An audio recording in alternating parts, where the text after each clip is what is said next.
哇！大家好，今日係1月10號，2016年星期日喎。今日咧好開心咧，見到大家又係聚首一堂啦。不過今日咧就講一啲咧就比較上咧係大家咧係唔係咁中意聽嘅嘢，就話你點解儲唔到錢？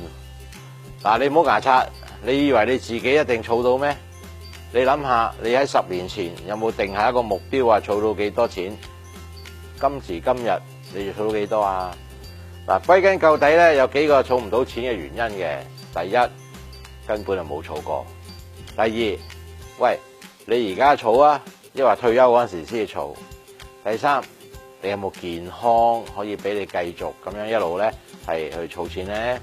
第四，你有冇呢個紀律啊？好規限自己咧，幾時幾日又俾幾多錢入去咧？咁樣，又或者唔好攞翻出嚟喎。嗱，保險計劃又唔同啦，保險計劃咧，可以咧係保障一個人，就算係冇健康嘅時候啊，仍然可以達成咧呢個儲錢嘅目標嘅。與之同時啊，亦都可以令到人咧係有紀律咁樣，係可以咧係邁向佢自己嘅儲錢嘅目標。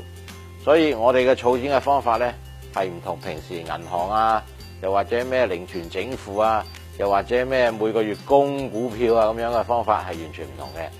呢個係其中一個好獨特嘅工具，好嘛？OK，拜拜。